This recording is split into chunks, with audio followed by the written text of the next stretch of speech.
வணக்கம் நண்பர்களே. இன்னைக்கு சிறகடிக்க ஆசை சீரியலில் என்ன நடக்க போகுது அப்படிங்கிற ப்ரெடிக்ஷன் தாங்க பார்க்க போகிறோம். வாங்க வீடியோக்குள்ளே போகலாம். இன்னைக்கு விஜயா லாயரை பார்க்கறக்கு போகிறாங்க. அங்கே லாயரை பார்த்த உடனே லாயர் சொல்கிறாங்க, உங்கள் மகன் மனோஜ் மேலே எனக்கு சந்தேகமாக இருக்குது. அவர் முழிச்ச மொழியே சரியில்லைம்மா, நீங்கள் கொஞ்சம் எதுக்கும் அவர்கிட்ட கேட்டுக்கோங்க அப்படின்னு சொல்கிறாங்க.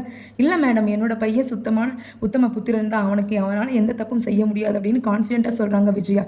ஆனால் லாயர் சொல்லிட்டாங்க, அப்படி கான்ஃபிடென்ட்டாக இருந்தால் நம்ம கேஸ் போட முடியுமா? ஏன்னா ரோஹிணி நேற்று பார்த்தீங்கன்னா மனோஜ் தான் அவங்க குழந்தையோட அப்பா அப்படிங்கிறதுல 100% உண்மையாக சொல்லிட்டு போயிருக்காங்க. அப்போ நம்ம டிஎன்ஏ டெஸ்ட் எடுத்து பார்க்கும்போது கண்டிப்பாக அவர் தான் அவங்களோட அப்பா அப்படின்னு கேட்கும்போது அது நிரூபிக்கப்பட்டால் கண்டிப்பாக மனோஜோட சொத்துல இருந்து பங்கு தரணுமா, அதெல்லாம் நல்லா யோசிச்சுக்கோங்க. இப்போவெல்லாம் ரொம்ப ஈஸியாக கண்டுபிடிக்கிறது ஒரு டிஎன்ஏ டெஸ்ட் எடுத்தாலே போதும். நீங்கள் சொன்னீங்கன்னா இப்போவே கூட எடுத்துடலாம், இல்லைன்னா 10 மாதம் நீங்கள் வெயிட் பண்ணணும். நல்லா யோசிச்சு முடிவெடுங்க. அதுக்கு ரொம்ப செலவாகும். ஆனாலும் நீங்கள் எதுக்கும் ஒரு டைம் உங்கள் பையன்கிட்ட கன்ஃபார்ம் பண்ணிக்கோங்க. ஏன்னா அவர் மொழியே சரியில்லை அப்படின்னு 1க்கு 3 டைம் சொல்லிடுறாங்க. அப்போ சொன்னதுக்கப்புறமா தான் விஜயாக்கே ஸ்லைட்டாக ஒரு டவுட் வருதுங்க.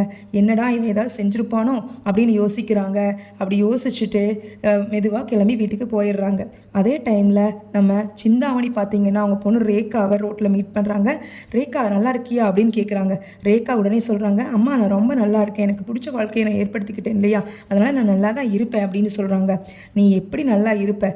உனக்கு 3 வேளைக்கு ஜூஸ் குடிக்கணும், ஏசிலேயே படுத்து வளர்ந்தவ, கார்லேயே போய் வாழ்ந்தவ, உனக்கு எப்படி அந்த வீடு பிடிக்கும் அப்படின்னு கேட்கும்போது எனக்கு கண்டிப்பாக பிடிக்கும், ஏன்னா இது நானாக ஏற்படுத்திக்கிட்ட வாழ்க்கை அப்படின்னு சொல்லி முடிக்கிறாங்க ரேகா. பாய்ங்க, சப்ஸ்கிரைப் பண்ணிக்கோங்க.